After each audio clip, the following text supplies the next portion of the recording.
अरे शिवधनुष्य तो उनको उठा ही भी नहीं जा रहा है। ये देखो उनको उठा ही नहीं जा रहा है। ओ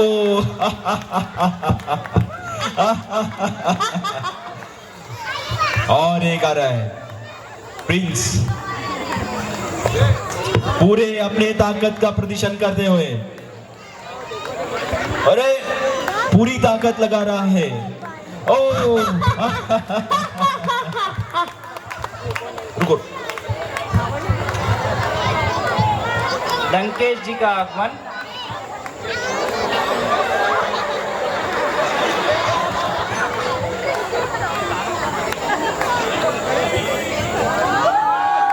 ओ एक अंगूठी से अपना प्रयास करते जा रहा है, लेकिन शिव धनुष इनसे उठाया नहीं जा रहा है। कितनी ताकत का अपना प्रदर्शन करते हुए भी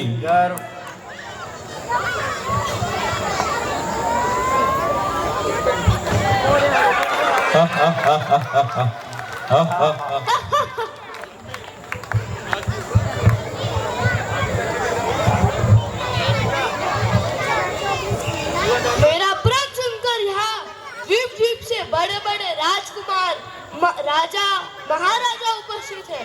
अपने आप को पराक्रमी, महाबली, वीर कहने वाले में भीड़ में एक भी सच्चा वीर नहीं है। बस महाराज बस। इस अनुचित बात को कहने से पहले आपको एक बात याद नहीं आई। इस स्वयंवर में अयोध्या नरेश के रघुकुल वंशी श्री राम उपस्थित है। तालियां। शांत हो लक्ष्मण। Appreciate the dialogue. आगे बढ़ो। जय जय श्री राम। महाराज उस कोमल सुंदर बालक को क्यों रोक नहीं रहे हैं? पहले ही हमारा अपमान हो चुका है। बड़े बड़े पराक्रमी राजा इस धनुष को उठा भी नहीं सके हैं। कोई रोके इस राजकुमार को। सब लोग राम की तरफ देखते हुए राम धनुष का प्रत्यंचा चढ़ाने की कोशिश करते हुए, जय राम ने एक ही हाथ से धनुष को उठाया और प्रत्यंचा चढ़ाया और जय श्री राम। गया। श्री राम। बोलो जय श्री राम, जय श्री राम, श्री राम। जय श्री राम। सियावर रामचंद्र की जय। सीता को बुला कर लाओ।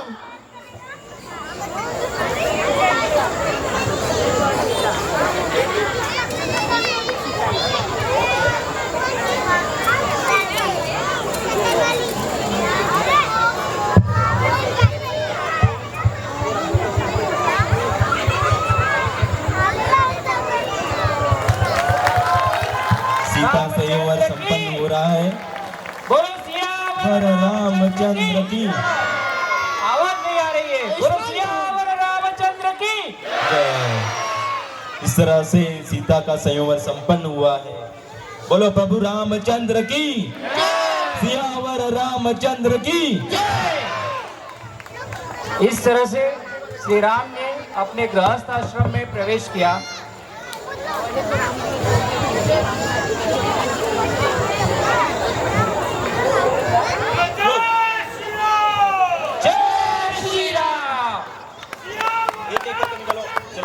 जय।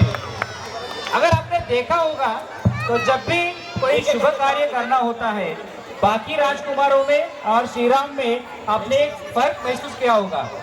बाकी राजकुमार सीधा शिवधनुष को उठाने का प्रयास कर रहे थे, जबकि श्री राम जी ने उसको पहले नमस्कार किया, उसका अभिवादन किया और फिर उसको हाथ लगा के उठाने की चेष्टा की। यही फर्क है। जब आप किसी कार्य को शुरू करते हो तो उसका सम्मान कीजिए, उसको प्रणाम कीजिए, उससे अनुमति लीजिए और फिर कार्य को शुरू कीजिए, ताकि आपको उसका आशीर्वाद मिले और वो कार्य पूरा हो जाए। यही छोटी छोटी चीजें हैं जो हमें इस कार्यक्रम के द्वारा समझनी चाहिए। जब हम पढ़ाई चालू करते हैं तो बोला जाता है कि बुक्स को नमस्कार करो, अपने गुरुजनों को नमस्कार करो। इसके पीछे का कारण यही है कि हम इन सब चीजों को समझ सके। बच्चों पर्दा छोड़ दो, बच्चों पर्दा छोड़ दो, बच्चों पर्दा छोड़ दो, बच्चा आपको नहीं पकड़ना है। जय श्री राम, जय श्री राम। सो अभी स्वयंवर तो हो गया। राम और लक्ष्मण अपने गुरु के साथ थे, उनके माता पिताजी अपने अयोध्या नगरी में थे और ये अपने बहुओं को लेके अयोध्या नगरी जाने वाले हैं।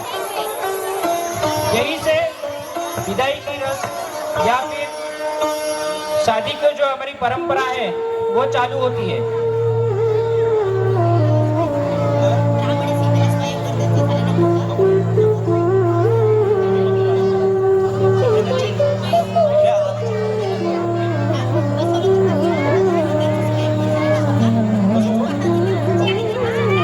इसी कार्यक्रम के दौरान जिन्होंने हमें सहकार्य किया उसमें दो हमारे बड़े आयोजक हैं, एक Vistara junior and Vistara world school.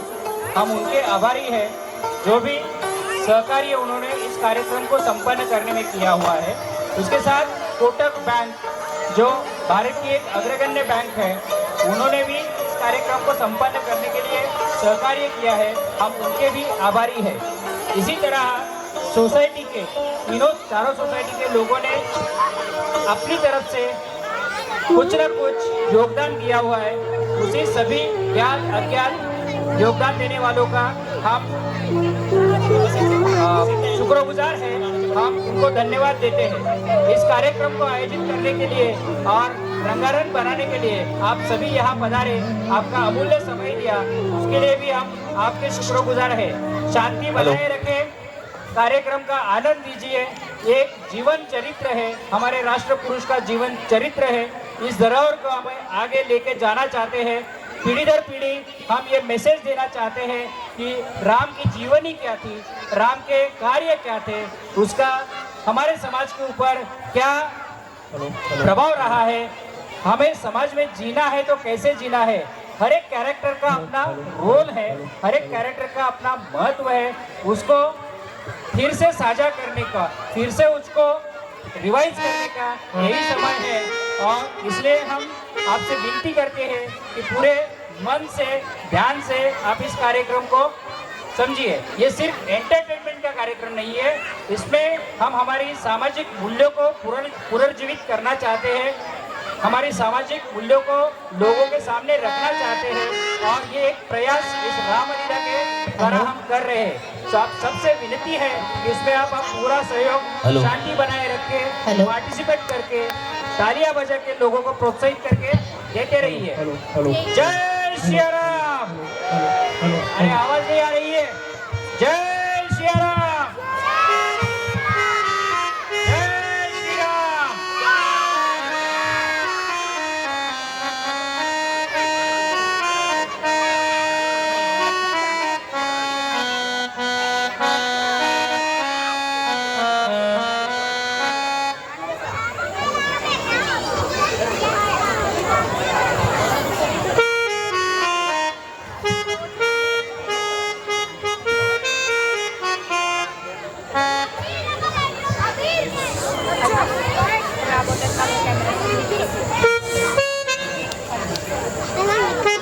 एक हमारे सोसाइटी के ही कुछ सभासद है जो अपनी कला प्रस्तुत कर रहे हैं ड्यूरिंग दिस रामलीला।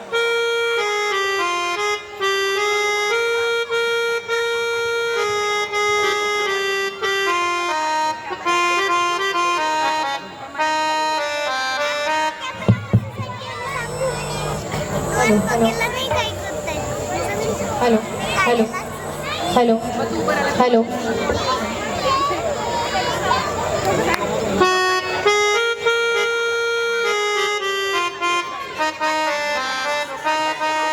बच्चों शांति बनाए रखें।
बजा सकते हो।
धन्यवाद।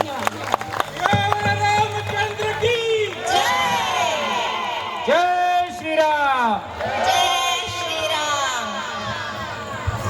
बोलो जय श्री राम। जय Shri Ram.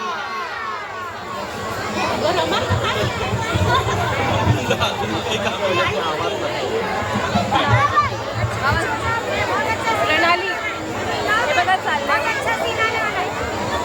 Hello hello hello hello hello इकडनं जाईल।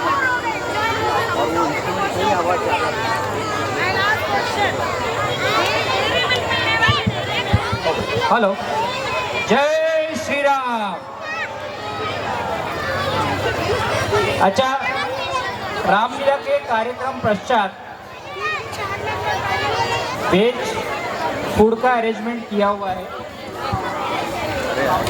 काउंटर है, काउंटर लगा हुआ है, तो रसोई की अगर चिंता है किसी को तो ज़्यादा सोचने की ज़रूरत नहीं है।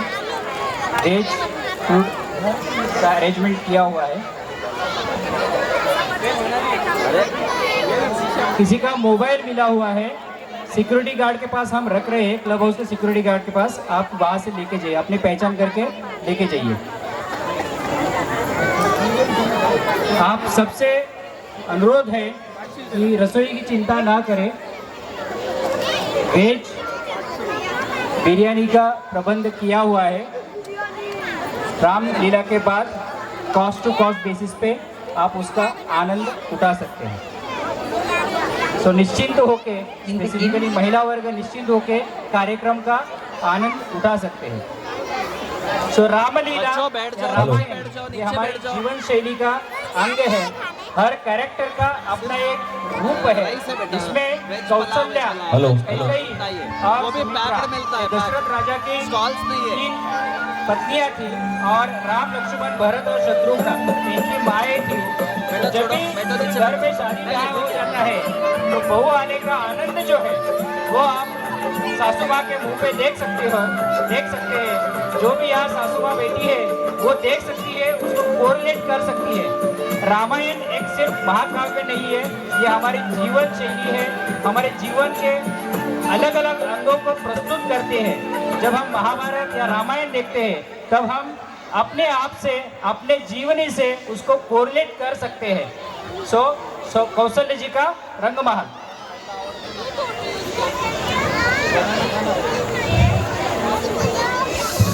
हमारे महाराज का संदेशा है और एक ही संदेशा लिखा है, महाराज जनक आने की अनुमति नहीं देते, अतः प्रतीक्षा करनी पड़ेगी। ठीक ही तो कह रहे हैं महाराज, मिथिला नरेश छोड़ेंगे तभी तो आएंगे अयोध्या। पर हमारा भी तो ध्यान रखना चाहिए। प्रतीक्षा करते करते आंखें तरस गई, कब बारात लौटेगी और कब बहुओं को देखेंगे। तालियां। एप्रिसिएशन में कंजूसी मत कीजिए। हम ही नहीं, पूरी अयोध्या नगरी उनकी वापसी के लिए आस लगाकर बैठे। हम भी विशेष दूत भेजेंगे और निवेदन करेंगे कि शीघ्र ही लौटने को कहेंगे। पर महाराज वचनबद्ध है, वो मिथिला नरेश का मन नहीं दुखाएंगे। सो ये होती है सासू माँ की आस अपने बहुओं को देखने के लिए। ये इस दृश्य से प्रतीत हो रहा है, आप इसको कोरिलेट कर सकती है। जो भी सासू माएँ यहाँ बैठी है और जो बहुएं वहाँ बैठी है वो भी सोच सकती है कि उनकी सासू माँ के मन में क्या चल रहा होगा जब वो पहली बार अपने ससुराल आई होगी। तो ये हो गया कौशल्य जी का या सौमित्र जी का मनोगत।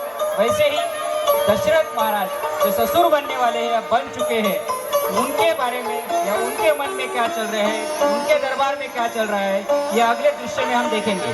वो भी इतने ही उत्साहित है अपने बहुओं का और अपने बेटों का स्वागत करने के लिए। दशरथ एक चक्रवर्ती सम्राट थे, उनके 4 बेटे थे, उसमें से सबसे बड़े राम जी, जिनके नाम पर ये रामलीला का प्रयोजन हम कर रहे हैं। जय श्री राम, जय श्री राम। आवाज नहीं आ रही है, खाना खा के नहीं आए आप लोग। जय श्री राम। अभी थोड़ा सा आवाज है। हड़पसर पुलिस स्टेशन तक जाना चाहिए आवाज। जय श्री राम, जय Shri Ram. Good, thank you. So तालियों से स्वागत करते हैं महाराज दशरथ की दरबार का। तालियां।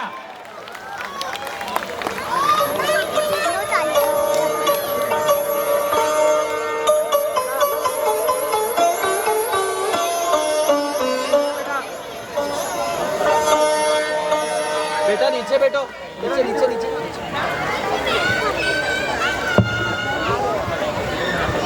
आज हम बहुत खुश हैं क्योंकि हमारे पुत्र ने शिक्षा दीक्षा पाकर राजपाट संभालने के योग्य हो गए हैं। अतः हमें राम का राज्याभिषेक करना चाहिए।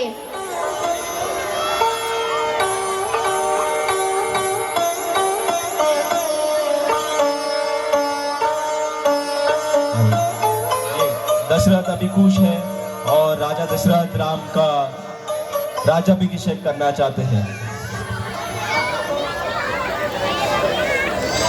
इस तरह हमारे संस्कृति में जैसे ही बेटा बड़ा हो जाता है, शादीशुदा हो जाता है, तो अपने खानदान की धरोहर नेक्स्ट जनरेशन को देने की प्रथा है और उसका ये प्रयोजन है।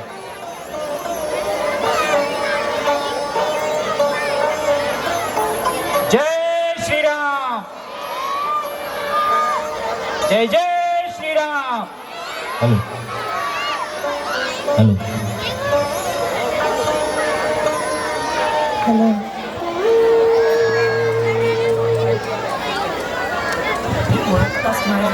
हेलो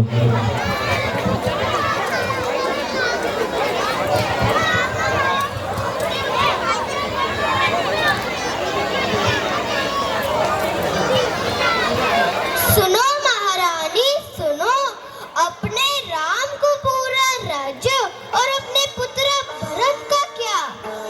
यह तुम क्या कह रही हो? राम भी तो मेरा पुत्र है। वाह रानी वाह, राम कल को राजा बनेगा और भरत उसका जीवन भर दास रहेगा और तुम दासी। तनिक सोचो रानी, विचार करो। हाँ, तुम सही कह रही हो, मेरा भरत। किंतु महाराज नहीं मानेंगे। अरे मेरी भोली रानी, महाराज तो आपकी बात माननी ही पड़ेगी। याद है आपके वो 2 वचन, अब उन्हें पूर्ण करने का समय आ गया है।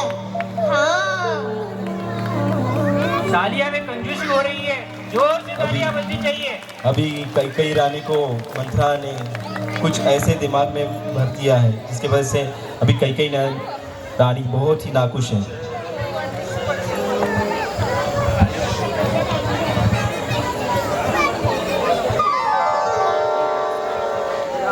कहिए रानी, क्या हुआ रानी, आपकी ऐसी दशा? समय ही ऐसा है।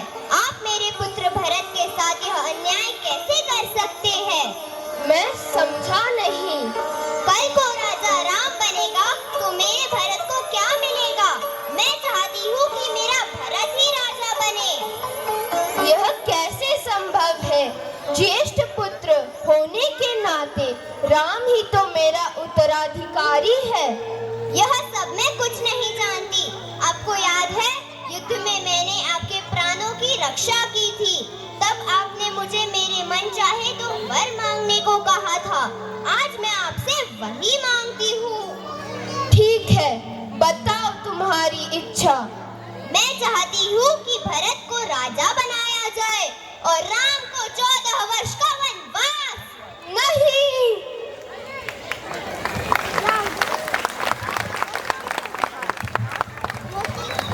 हेलो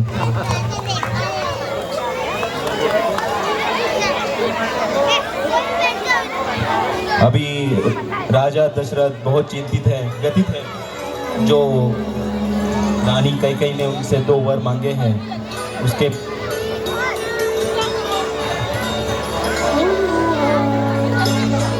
हर कहानी में एक ट्विस्ट आता है। वैसे ही अब तक जो सुख भरी कहानी चल रही थी, राजा राम राजा बनने वाले थे, लेकिन कैकेयी जी के 2 वर से उन्हें वनवास मिलेगा। ये जीवन में भी घटित होता है। प्रणाम पिताश्री। पिताजी, आप चिंता मत कीजिए, आपके वचनों का पालन आपका राम करेगा। सुनो राम, वचन तो मैंने दिए थे, तुम उनका पालन करने के लिए बिल्कुल भी विवश नहीं हो। मुझे क्षमा करें पिताजी, परंतु रघुकुल रीत कहती है, प्राण जाए पर वचन न जाए। अतः आपके दिए वचनों का पालन करना मेरा धर्म है।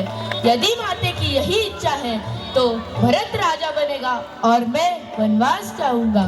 मत जाओ राम, मत जाओ। तालिया एक्टिंग को अप्रिशिएट कीजिए। उन्होंने जो एफर्ट्स डाले हैं, जोर से तालियां होनी चाहिए। पीछे से आवाज नहीं आ रही है तालियों की। जय सिया राम। देख सकते हैं, इससे पिता पुत्र का पिता के प्रति जो आदर हमारे समाज में है, उसकी एक झांकी है। राम जी ने एक मानक सेट किया है या मानक स्थापित किया है, जिसे हम चाहते हैं कि हमारी आने वाली आज की जनरेशन और आगे की जनरेशन भी फॉलो करे। हो सकता है 100% न कर पाए, एटलीस्ट 10, 15, 20, 25% जो भी आप कर सकते हो अपने पिता के प्रति, अपने वृद्धजनों के प्रति, वो आपको करना चाहिए। ये मैसेज हमको इस दृश्य से मिलता है।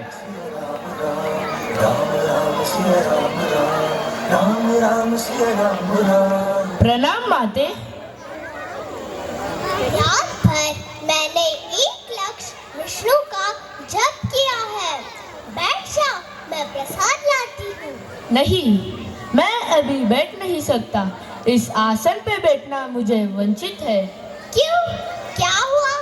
राज सिंहासन पे बैठने जा रहा है तो माँ ने दिया हुआ आसन वंचित हो गया।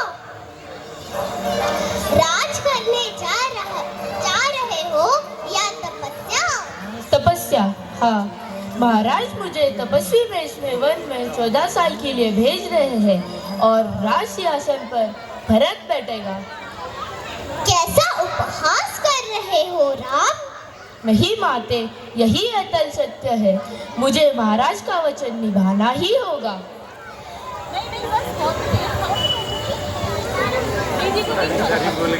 कह दो ये झूठ है, झूठ है।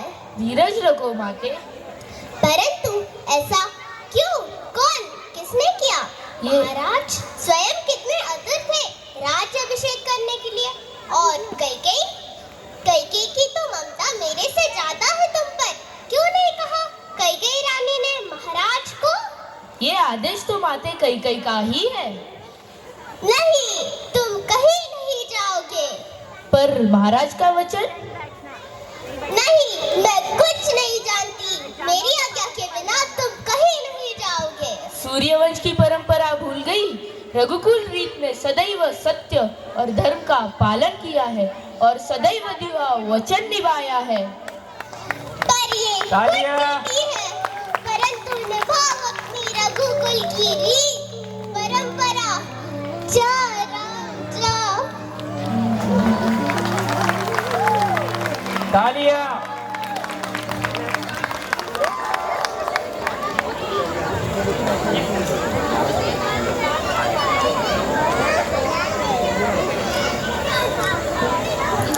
देखो सीते, यहाँ माता पिता तुम्हारा त्याग करके वनवास जा रहा है।